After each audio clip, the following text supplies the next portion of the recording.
नमस्कार, मैं हूं प्रदीप कुमार। आप देख रहे हैं पॉलिटिकल आइडिया। पॉलिटिकल आइडिया के आज के इस अंक में आप सभी दर्शकों का बहुत बहुत स्वागत है। मित्रों, आज हम बात कर रहे हैं बिहार विधानसभा के लिए नवनिर्वाचित, पहली बार चुनाव जीत कर आए हुए एक ऐसे विधायक के बारे में बात करेंगे इस वीडियो में, जिसने बिहार की पारंपरिक राजनीति से अलग एक नई लकीर खींचने का प्रयास किया है।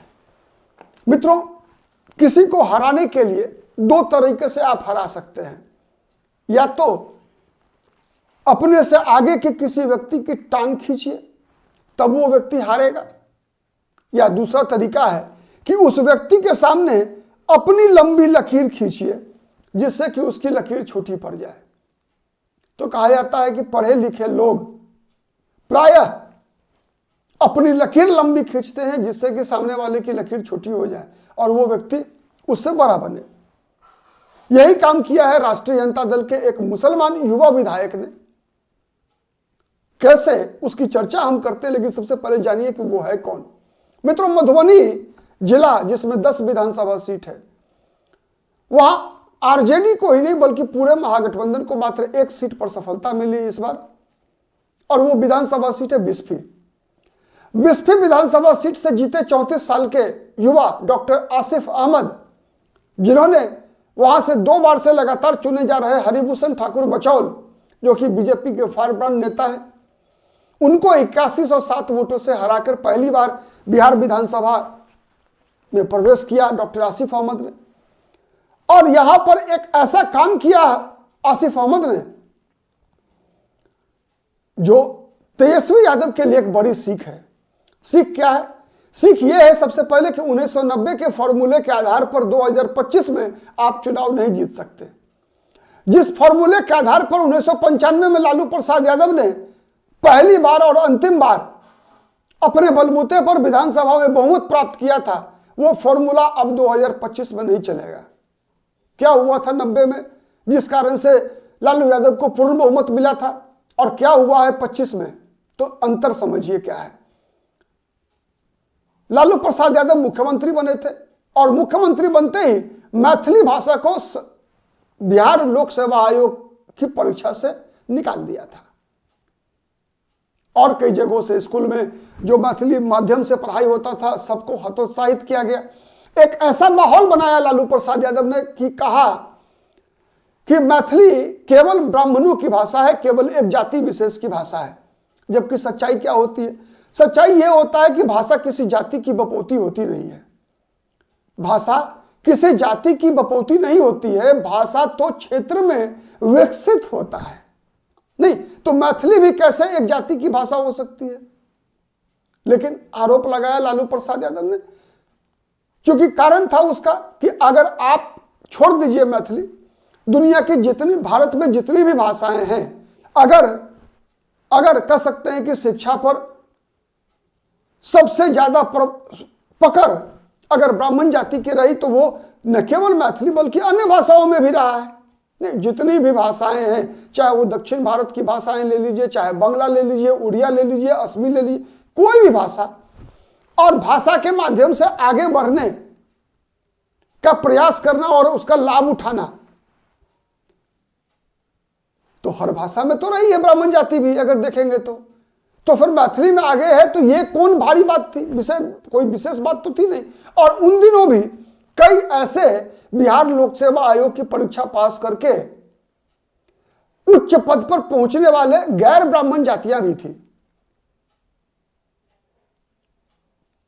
कई मैथिली भाषा में कई प्रोफेसर्स गैर ब्राह्मण भी हुआ करते थे।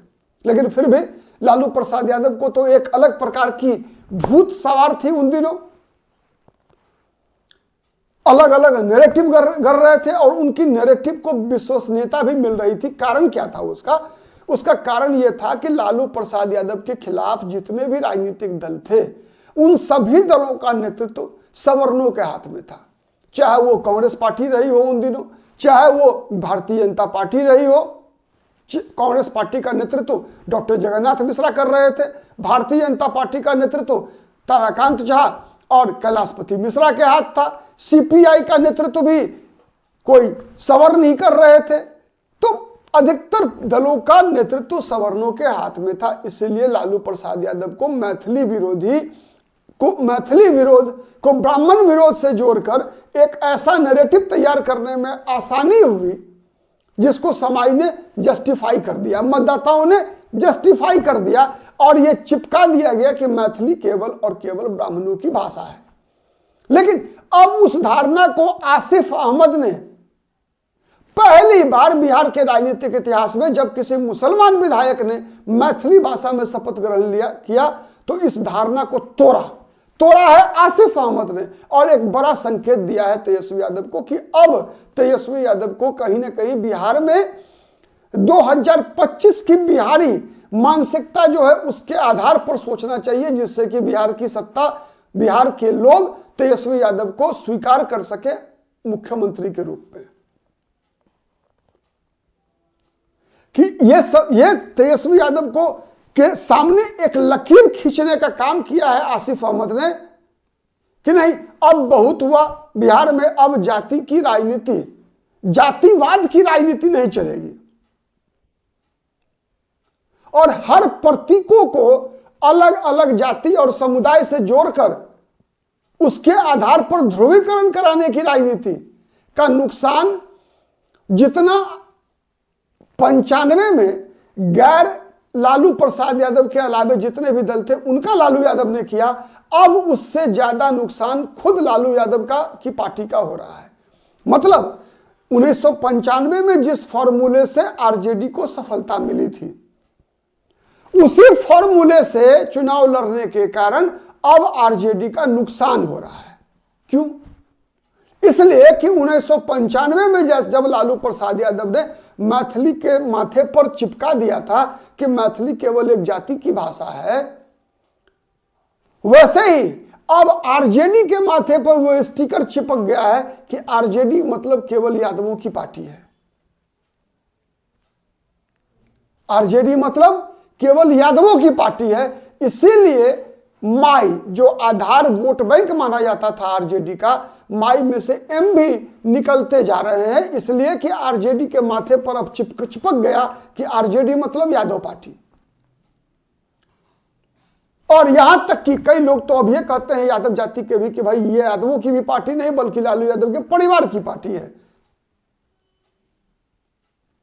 तो जिस फॉर्मूले पर लालू प्रसाद यादव को 90 से लेकर 95, 2000, 2005 तक सत्ता में बनी रही लालू यादव की पार्टी, लालू यादव के परिवार के लोग, जिसकी फसल की खेती आज भी तेजस्वी यादव को जितना भी सीट मिल रहा है वो लालू प्रसाद यादव की कमाई, राजनीतिक कमाई, पॉलिटिकल पूंजी के बल पे ही मिल रहा है। लेकिन अब उसकी ताकत घटती जा रही है दिन प्रतिदिन, और यही मूल कारण है जिस कारण से तेजस्वी यादव की सत्ता में वापसी नहीं हो रही है, राजद सत्ता में वापस नहीं आ पा रहा है। तो जो फॉर्मूला, जिस फॉर्मूले से आरजेडी को फायदा हुआ था कभी, अब उसी फॉर्मूले से आरजेडी की पराजय की पटकथा लिखी जा रही है। तो यह एक बड़ा संदेश डॉक्टर आसिफ अहमद ने दिया है कि सर्वसमावेशी राजनेताओं का काम विभाजन कराना नहीं है बल्कि एकता का सूत्र ढूंढना है। सामाजिक इंटेग्रिटी, सोशल इंटेग्रिटी, सामाजिक एकता के सूत्र ढूंढिए। और इसके लिए आसिफ अहमद ने एक बड़ी लकीर खींची है मैथिली में शपथ ग्रहण करके, एक बड़ा संदेश दिया है, एक बड़ा संदेश दिया है कि एक व्यक्ति की पहचान सबसे पहले उसकी मातृभाषा से होता है, उस भाषा से होता है जो उसकी मां बोलती है।